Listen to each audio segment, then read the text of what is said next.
estar charlando sobre el manejo y la resucitación en los pacientes post-paro cardíaco. Mi nombre es Nicolás Ciarrochi, yo soy médico de la Unidad de Terapia Intensiva del Hospital Italiano de Buenos Aires y soy actualmente el coordinador de la sección de cuidados neurológicos críticos de dicha unidad de dicho hospital. Como en todas las presentaciones seguramente le fueron comentando, el NDS siempre tiene consideraciones globales. ¿Qué quiere decir esto? Que básicamente, si bien son consideraciones específicas de cada uno de los tratamientos que se pueden hacer en estos pacientes, tiene consideraciones de cómo afrontar dichas patologías y dichas situaciones de acuerdo al lugar en el cual nosotros estemos. Es decir, debemos poder no solo implementar el algoritmo, sino también hacer breves adaptaciones en caso de que sea necesario. Como dijimos, vamos a hablar del manejo de los pacientes post-resucitación cardíaca, es decir, aquellos pacientes que logran salir del evento de parada cardíaca, y los objetivos de aprendizaje para esta clase van a ser esto que observamos aquí, es decir, básicamente es un algoritmo, ustedes conocen que el NLS también tiene distintos algoritmos, y en este caso estamos viendo el de post-paro cardíaco. En este algoritmo, que se divide en dos ramas, un algoritmo relativamente simple, básicamente lo que nos dice es, de un lado, poder identificar cuáles son las causas reversibles del paro, y de otro lado, evaluar cuáles son las intervenciones a mediano plazo, como puede ser una cinecoronariografía o algunos eventos como una angiografía digital en caso de pacientes con lesiones cerebrales agudas. Y por supuesto, el inicio del algoritmo va a ser siempre estar preparado para un nuevo evento de parada cardíaca. Y esto es un punto fundamental que tenemos que tener presente, porque es muy frecuente que los pacientes, a la salida de cada uno de los episodios de paro, pueda volver a tener un nuevo episodio, sobre todo si no tenemos claro cuál es la causa que generó el evento de parada cardíaca. Esta clase comienza con dos casos clínicos, ¿sí? El caso clínico 1 y el caso clínico 2, que lo vamos a ir desarrollando el resto de la clase. En el primero de los casos nos comentan un paciente de 65 años que se ingresa al departamento de urgencias con 2 horas después de un evento de parada cardíaca por fibrilación ventricular, un ritmo desfibrilable, que se logró una restitución de la circulación espontánea. Luego de los 30 minutos ingresa hemodinámicamente estable, en estado comatoso, con una tomografía que no tiene alteraciones. Este es el primero de los casos clínicos. El segundo de los casos clínicos que vamos a ir desarrollando es un paciente, nuevamente, de 40 años, que se presenta también al departamento de urgencias por un paro cardíaco, en este caso con una actividad eléctrica sin pulso, que tuvo un tiempo de 8 minutos para recuperar la circulación espontánea y que evoluciona hipertenso, en coma, en anisocoria, y una tomografía que evidencia una hemorragia subaracnoidea difusa. Ya de por sí aquí uno puede presumir que hay dos grandes casos o dos grandes problemas en estos pacientes, es decir, las causas de los eventos cardíacos son diferentes, y esto es importante al momento de abordarlos desde el punto de vista luego de la resucitación cardiopulmonar. Desde hace unos años se conoce que es tan importante el proceso de reanimación cardiopulmonar como aquello que sucede posteriormente y sobre todo lo inmediato y lo mediato. Es decir, siempre nos centrábamos en el algoritmo del manejo del paciente en parada cardíaca y dejábamos de lado muchas cuestiones que son importantes para atender en los primeros minutos posteriores al paro cardíaco. Y esto se fue modificando en los últimos años, sobre todo con el agregado del manejo de el TTM, como son de las siglas en inglés, que es el manejo guiado por temperatura. ¿Sí? Esto lo vamos a ir desarrollando y es uno de los puntos más importantes que tenemos al momento del seguimiento de los pacientes post parada cardíaca. Otra de las cuestiones importantes es el pronóstico neurológico. Si bien es una cuestión que siempre queremos tener presente, es importante determinar que esto es algo que se va a hacer más a mediano plazo. A mediano plazo estamos hablando luego de las 72 horas. En general se presume que prácticamente ningún signo neurológico que se observe dentro de las primeras 72 horas, sobre todo en aquellos pacientes que hayan sido sometidos a hipotermia o a valores de temperatura corporal relativamente bajos, no hay ningún signo clínico que nos vaya a ser concluyente dentro de las primeras 72 horas con respecto al pronóstico neurológico. Esto lo tenemos que tener presente para no hacer falsos pronósticos. Y con respecto a la rehabilitación, por supuesto, esto es algo que se va a hacer más a largo plazo y también forma parte de toda esta cadena, ¿sí?, que se sigue a la cadena de la AJA, del Subsidio de la Vida, para el manejo de estos pacientes.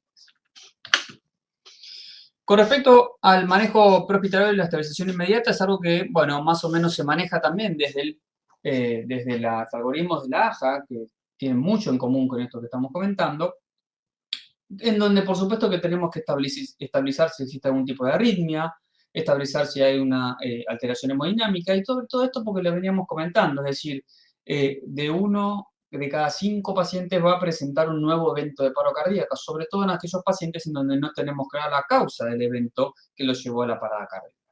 Por lo tanto, debemos hacer la misma regla del ABC y mantener una adecuada permeabilidad aérea si es necesario, esto lo vamos a ver en otro de los algoritmos. Tenemos que hacer un correcto manejo de la hemodinamia, eventualmente corregir las arritmias, como recién comentábamos, evitar la hipotensión, corrección de volumen y electrolitos, si suponemos que es un problema de electrolitos también el que ha llevado a la parada cardíaca, y asegurar una adecuada ventilación y oxigenación.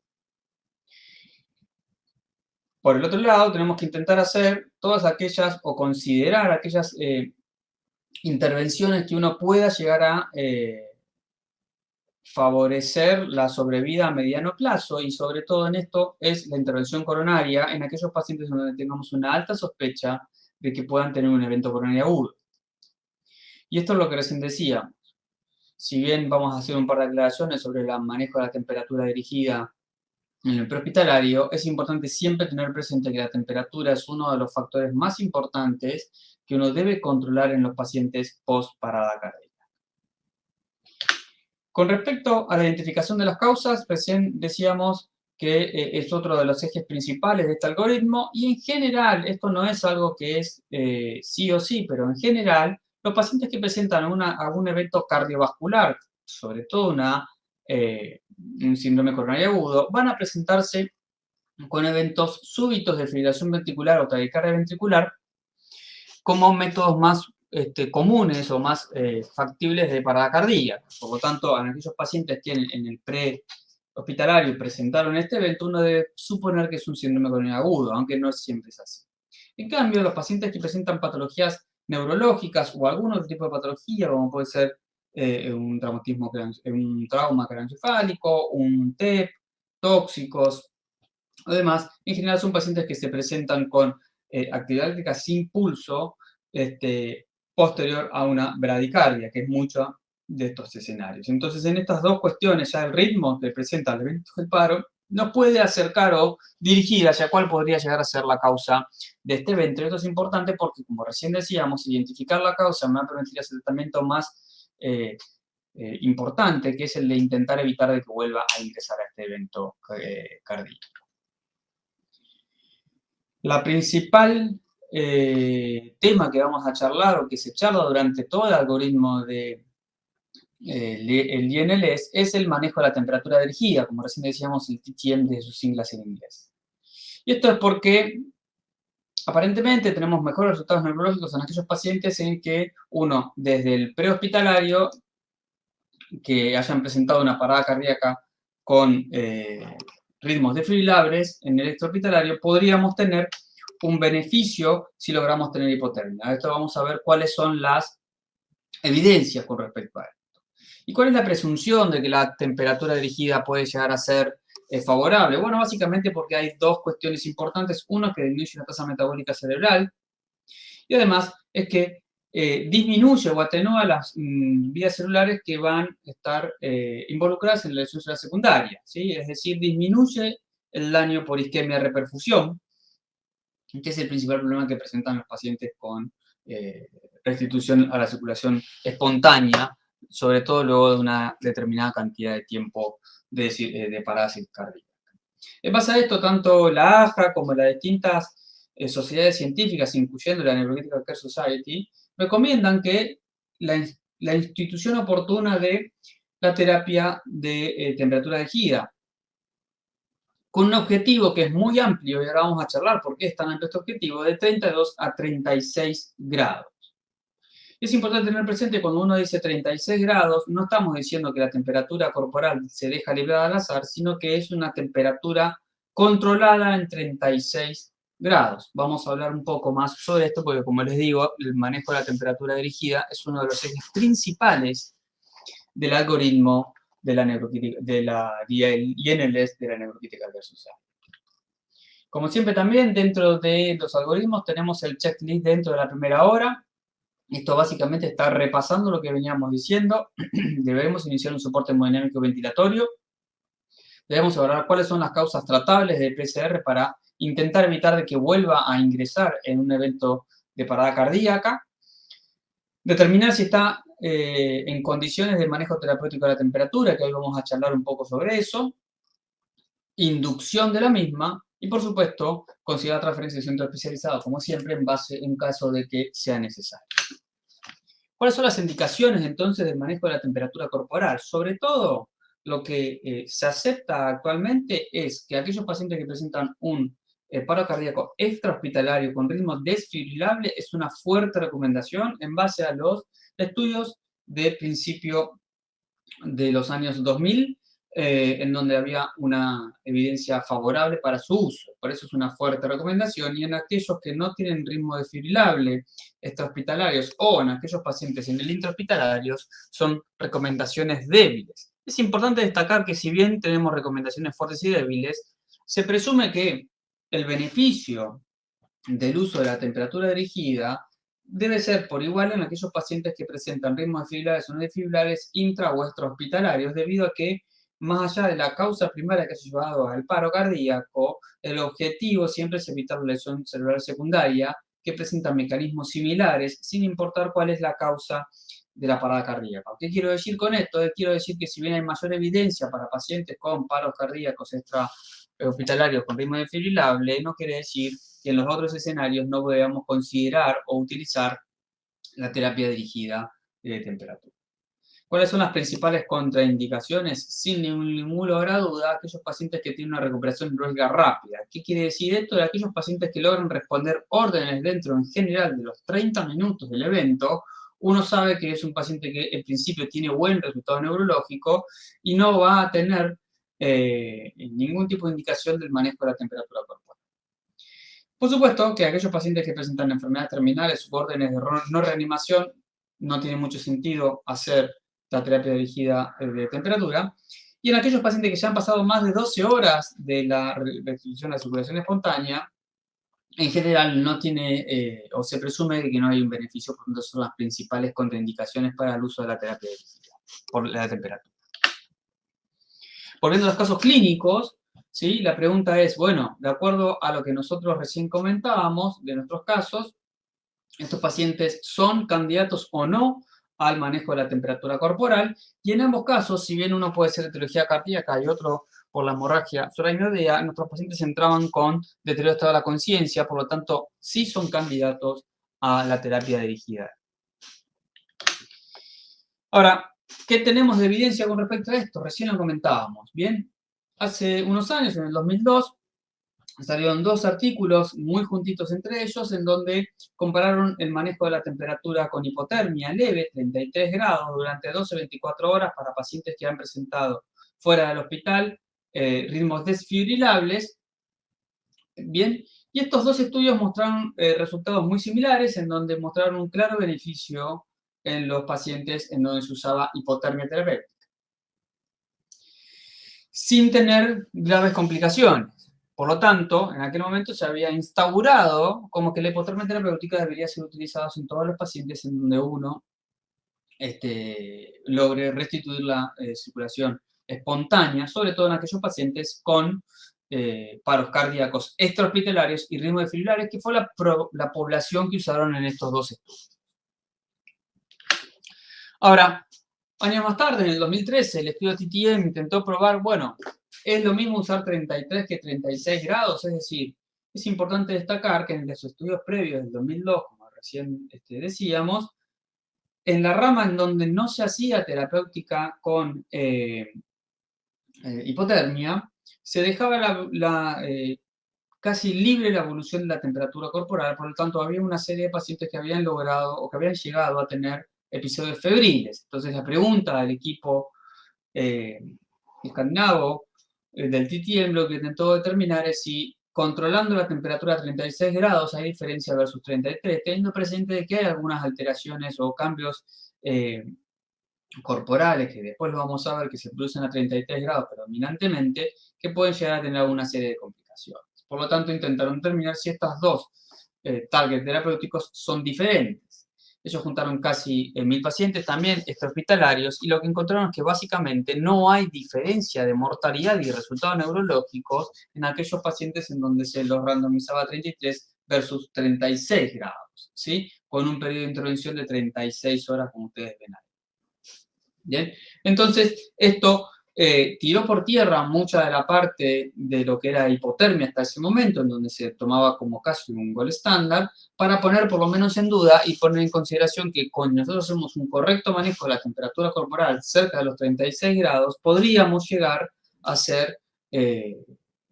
tener los mismos resultados que con 33 grados. Es por eso que la mayoría de las comunidades científicas recomiendan un manejo de la temperatura dirigida, y esto es importante, es decir, le cambiamos el nombre de hipotermia a manejo de temperatura dirigida, porque cuando decimos 36 grados no decimos temperatura librada al azar, sino que nos estamos haciendo referencia a que debemos setear la temperatura y mantenerla dentro del periodo de intervención lo más cerca posible a 36 grados, sobre todo evitando los periodos de hipertermia. Y eso es fundamental que lo tengamos presente.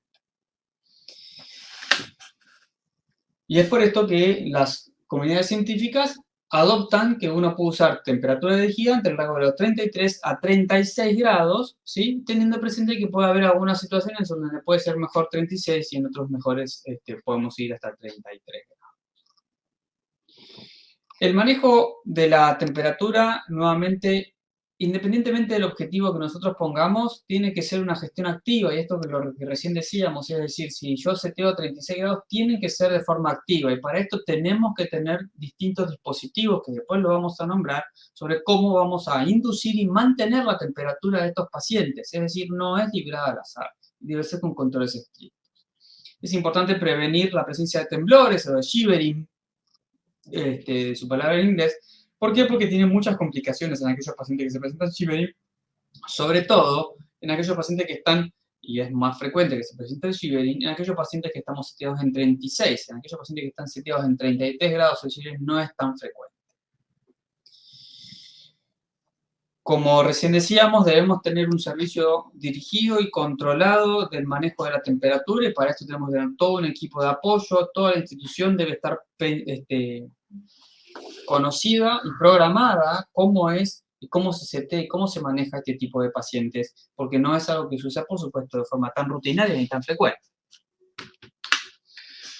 Recién decíamos que hay algunos escenarios en donde puede ser mejor setear a 36 grados que a 33 grados. ¿Y estos cuáles son? Bueno, básicamente en aquellos pacientes en donde tengamos riesgo activo o alto de sangrado, ¿sí? En aquellos pacientes que hayan sido postquirúrgicos recientes, sangrados intracraneales, ¿sí? Los pacientes traumáticos y, por supuesto, la presencia de crioglutina. ¿Por qué es esto? Bueno, básicamente porque la presencia de hipotermia con objetivo de 33 grados se conoce que es favorecedora de la alteraciones de la coagulación. Por ende, si en esos pacientes tenemos un sangrado intracraneal o una hemorragia quirúrgica, bueno, uno debería intentar evitar los 33 grados, por lo tanto suena lógico en esos escenarios usar 36 grados. Y lo cierto es que impresionaría ser que la mayoría de los pacientes neurocríticos, ¿sí? O que ingresan por una patología neurocrítica que produjo el paro cardíaco, uno debe usar más 36 que 33, siempre y cuando no haya presencia de hipertensión intracraneana, que es otro tema que no vamos a charlar en esta presentación. Por lo tanto, de acuerdo a nuestros casos clínicos, como recién decíamos, el paciente que ingresó presumiblemente con una etiología cardíaca porque presentó una parada cardíaca con un ritmo desfibrilable, uno podría usar el rango terapéutico de 33 a 36. Nuevamente, cuando hago referencia a 33 o 36 grados de temperatura, es importante que usando el dispositivo que ustedes quieren utilizar, que ahora veremos cuáles son, tenemos que setar un solo target. No es lo mismo decir o que esté variando constantemente la temperatura corporal de 33 a 36 grados. No es eso lo que hace referencia, sino que debemos setear un punto, ¿sí? Pueden ser 34, pueden ser 33, ¿bien? Y quedarse en ese valor de temperatura corporal durante el periodo de intervención, que en general es de 24 horas aproximadamente, en algunos casos puede ser de 48. En el segundo de los casos, como decíamos que tenemos una hemorragia subaracnoidea, que recién comentábamos, un sangramiento craneal podría llegar a ser una contraindicación para el uso de la hipotermia por la coagulopatía que puede dar, por lo tanto uno presumiblemente puede indicar 36 grados de temperatura corporal. Recién contábamos que la inducción de la temperatura es un eje fundamental de esto, ¿sí? Es decir, la inducción del target de temperatura que yo quiero setear, ya sea 33 o 36, de acuerdo a lo que estuvimos hablando recién. Para esto, es importante que tengamos presente que la temperatura que se debe considerar es la temperatura central, que se puede usar por distintos termómetros, desde endovascular, esofágico o rectal. El de vejiga en general no es recomendable, no es uno de los más utilizados, ¿sí? Siendo el endovascular, esofágico rectal los más comunes, ¿sí? El rectal es el más frecuente, el más a mano que tenemos. En este gráfico lo que pueden ver es una de las mantas que se pueden llegar a utilizar para el manejo de la temperatura corporal. Y esto es importante que lo tengamos presente porque hay equipos que están destinados para esto. Es decir, no es simplemente mojándolo, bañándolo o poniéndole paños fríos donde no baja la temperatura, porque ahí no tenemos un claro control de la temperatura que nosotros queremos y decimos que queremos setear una temperatura y no variarla continuamente. Por lo tanto, en esos casos, nosotros estamos haciendo inducción a temperatura, sería ideal contar con el equipo necesario. Y esto es lo que estamos diciendo, ¿no? La inducción rápida del enfriamiento se debe hacer con dispositivos especialmente diseñados para esto. Es importante tener presente que la inducción de la temperatura es algo que se hace rápidamente, es decir, uno debe inducir rápido la hipotermia o la normotermia, de acuerdo a los valores que uno quiere alcanzar, pero la fase de reclutamiento puede ser más larga. Y por supuesto, como recién decíamos, tenemos que hacer el manejo médico de la sedación y de los temblores. Quiero hacer un breve paréntesis con respecto al target de la temperatura, ya que estamos hablando sobre esto, que al momento de la publicación de las guías de la INLS o del último manuscrito del INLS del 4.0 que ustedes están viendo en este momento, el TM2 no estaba publicado, fue publicado más recientemente, y en ese estudio, por si alguno de ellos se los comento, básicamente lo que ellos comparan son dos estrategias, es decir, así de forma similar al que hizo el TTM1, el TTM2, lo que hizo fue comparar los resultados neurológicos y la mortalidad en pacientes con 33 grados de temperatura versus evitar la fiebre, ¿sí? Entonces ponían como objetivo no llevar al paciente a 37.5, sino que en aquellos que hacían fiebre, activamente, con métodos de enfriamiento, como estos que ustedes están viendo aquí, inducir nuevamente la normotermia. Es una normotermia inducida, a diferencia de los 33 previos. Que encontraron que básicamente no hay grandes diferencias, llevando nuevamente a la conclusión de que pareciera ser que es más importante evitar los fenómenos de hipertermia que llevarlo a una hipotermia. ¿Bien? Pero estos son resultados que salen posteriores a las guías que ustedes están viendo en este curso. Una de las cuestiones importantes es que los pacientes con postparada cardíaca, como ustedes pueden llegar a ver ahí, hasta un 24% de los casos en adultos y más o cercano a la mitad de la población pediátrica pueden presentar postparada cardíaca un estatus no convulsivo. Y esto va a ser difícil de evaluar durante el manejo de la temperatura porque nosotros vamos a tener profundamente sedados en la mayoría de los casos. Por ende, en general se recomienda que estos pacientes, ante la mínima sospecha de estrés epiléptico y de forma más o menos reglada, hacer un monitoreo electroencefalográfico de ser posible continuo. ¿Bien?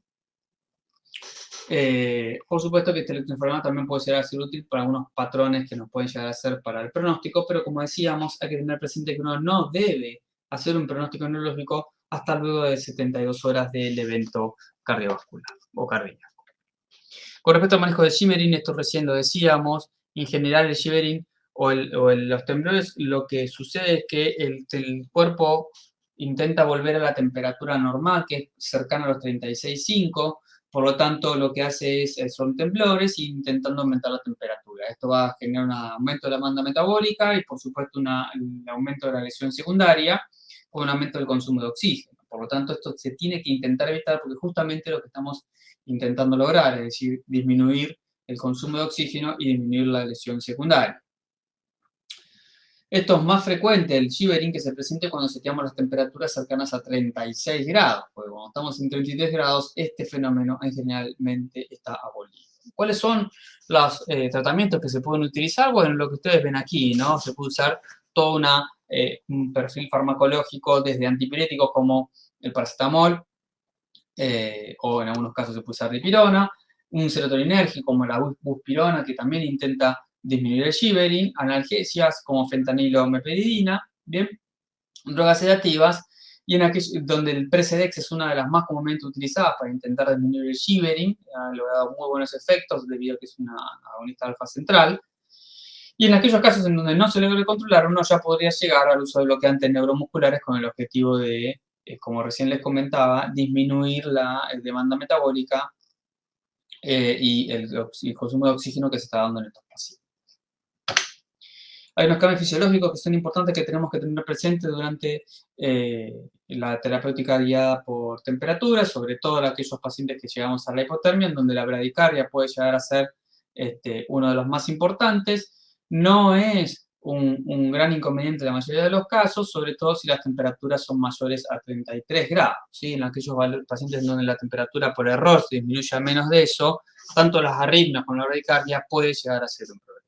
Otra de las cuestiones son la alteración electrolítica. En general, estos pacientes presentan hipocalemia, hipomagnesemia e hipofosfatemia. Es importante tener presente que lo que está sucediendo es que hay una redistribución de estos iones. ¿Y esto por qué lo decimos? Porque en general uno no recomienda hacer cargas de potasio de forma persistente para intentar llegar a 4,5 de valores en pacientes que tengan hipotermia, porque en la fase de recalentamiento van a tener van a tener hipercalemia debido a que nuevamente el potasio vuelve a salir de la célula. Por lo tanto, en general se acepta una hipocalemia severa, una hipomagnesemia y una hipofosfatemia severa en estos pacientes. Con respecto a los errores que se cometen más comúnmente en estos pacientes, o en el uso de la terapéutica dirigida por objetivos, es que todas las intervenciones que uno quiera realizar en general se pueden hacer durante la terapéutica guiada por temperatura, bien, ya sea la sirenaiconografía o una angiografía o lo que ustedes quieran hacer, bien. Por otra parte, si el paciente tiene una indicación para el uso de antiagregantes o anticoagulantes, no son una contraindicación, por lo tanto, en esos casos también se puede llegar a utilizar, y en general se acepta que la hipotermia no causa ni hipotensión, por ende, en aquellos pacientes que tengan un shock cardiogénico podrían ser utilizados, aunque en general se acepta que uno debería usar un target de 36 grados en estos escenarios, como recién también comentábamos en los casos de sangrado. En los casos estos que recién decíamos, este paciente, además de agregarle la terapéutica dirigida por objetivos con 33 a 36 grados, esto de acuerdo al tal que ustedes deseen, la angiografía coronaria es mandatoria para intentar determinar si no tiene una etiología cardíaca de causa de su evento coronario, de su evento de parada cardíaca, y en otros de los casos, por supuesto, el intento de una embolización, porque sabíamos, como recién decíamos, que tenemos una hemorragia subaracnoidea. Aquí hay toda una serie de cambios fisiológicos que se van a dar durante los terapéutica guiada por temperatura, sobre todo en aquellos pacientes con hipotensión. Algunos ya los estuvimos hablando, sobre todo la bradicardia y a nivel renal. Es importante tener presente que al momento de la extracción de los estados ácido-bases, en general uno debe hacer una corrección de esto, y sobre todo es importante porque la PCO2 va a cumplir un rol fundamental en la vasoconstricción o vasodilatación cerebral, y debemos hacer esta corrección en aquellos laboratorios donde no se haga de forma rutinaria para el uso de pacientes cuando sacamos un estado ácido-base, un paciente bajo hipotermia. Entonces, cada grado de temperatura que baja, uno, por ejemplo, debe bajar 2 milímetros de mercurio, de PCO2 o de 5 de presión de oxígeno. Bien, por lo tanto, esto es algo que debemos considerar. Con respecto a la fase de recalentamiento, recién se los comentaba, la fase de recalentamiento debe ser más lenta que la fase de enfriamiento. Cuando uno hace hipotermia, induce una fase de enfriamiento rápida y una fase de recalentamiento más lenta, en donde en general se deja a una tasa de 0,25 grados centígrados por hora. Bien, es la forma más segura para poder hacerlo, para intentar evitar la injuria por recalentamiento. Bien, en general es un recalentamiento que se hace de forma prolongada. Como decíamos, el potasio va a aumentar, va a haber alteraciones de la glucemia, puede llegar a eventos de hipotensión y demás. Todo esto es lo que ustedes ven aquí. Y por supuesto, las escalofríos van a ser más frecuentes debido a que nos estamos acercando al target de 36, como recién decíamos en aquellos casos que hayamos optado por la terapéutica de 33 grados. Estas son las fases de la hipotermia que normalmente se utilizan. Como decíamos, un inicio rápido, una fase de mantenimiento que en general son de 24 horas y una fase de recalentamiento que es más estable, con posteriormente una fase de normotermia para intentar evitar la fiebre. Nuevamente estamos hablando de hipotermia terapéutica. Como decíamos, el pronóstico neurológico en general uno no debe hacer un pronóstico neurológico estricto durante las primeras 72 horas, sobre todo en aquellos pacientes en que han sido sometidos a hipotermia, debido a que todo el clearance de drogas se va a ver significativamente disminuido durante estos periodos, por lo tanto, no se recomienda hacer ningún pronóstico neurológico hasta pasar las 72 horas. Bien, en nuestros casos que hemos presentado aquí son dos casos en donde, bueno, de acuerdo a lo que ellos presentan, tienen una adecuada recuperación. Con respecto a las consideraciones pediátricas, bueno, esto se extrapola, prácticamente se extrapola toda la información de población adulta, por lo tanto, esto lo tenemos que tener presente, salvo el estudio de hipotermia terapéutica en pediátrico, como aquí ustedes pueden observar, en donde aparentemente tenemos los mismos resultados que tenemos en los adultos. Es muy importante tener presente que en general la condición respiratoria es la que lleva a los paradas cardíacos pediátricos, a diferencia de los adultos, que esto no es tan frecuente. Como siempre, tener presente cuáles son los sitios de comunicación más importantes para al momento de hacer una transferencia de cuidados. Bueno, aquí tienen cuáles son los datos más importantes y observen que nuevamente la temperatura corporal es una de las cuestiones más importantes a tener presente. Y hay una serie de preguntas que por una cuestión de los tiempos de la charla la voy a pasar relativamente rápido, en donde con respecto a este caso en particular, 22 años, parada cardíaca por FB, luego de un accidente automovilístico, la pregunta es cuál es su recomendación con respecto al uso de la TTM, como recién decíamos, estos pacientes que tienen un sangrado, en general se recomienda que tengan un objetivo a 36 grados porque no va a afectar la coagulopatía. Esto es lo que volvemos a destacar. En este caso, la segunda pregunta de práctica que nos trae el curso es un paciente que presentó un parada cardíaca por TB. Nuevamente se inicia un objetivo con 33 grados, ¿sí? Y aquí nos pregunta si vamos a hacer una angiografía o no. Y algo que, como recién decíamos, continuar con la terapéutica porque más allá de la indicación de la angiografía, aparentemente si mantenemos por arriba de 33 grados, los riesgos de arritmia son menores. Bien. Las consideraciones para enfermería, lo más importante es mantener una adecuada disponibilidad de oxígeno y mantener un control estricto de la temperatura con todos los signos vitales y intentando evitar el shivering, que esto es muy importante. Para finalizar, las perlas clínicas que dejamos para este curso son, bueno, conceptualmente todo el intro parada cardíaca se recomienda seguir las normas de la AJA, esto es lo más importante. Recién lo dijimos al inicio, 1 de cada 5 pacientes va a volver a tener una parada cardíaca, por lo tanto debemos estar preparados para volver a asistirlo en caso de que esto suceda. Determinar las causas va a ser fundamental para intentar evitar de que esto suceda. Intentar derivar a centros de buena complejidad o que estén acostumbrados a este tipo de pacientes. En aquellos pacientes en donde no tengan respuesta neurológica posterior a la restitución de la circulación espontánea, uno podría utilizar la terapia guiada por la temperatura guiada por objetivos. haciendo controles distintos, tanto de laboratorio para evitar los trastornos electrolíticos, el shivering y las variables hemodinámicas. El objetivo, por supuesto, como toda la patología neurocrítica, va a estar orientado a disminuir el daño secundario. Bueno, les agradezco mucho la atención, espero haber sido claro y bueno, posteriormente nos encontraremos en la sesión de preguntas.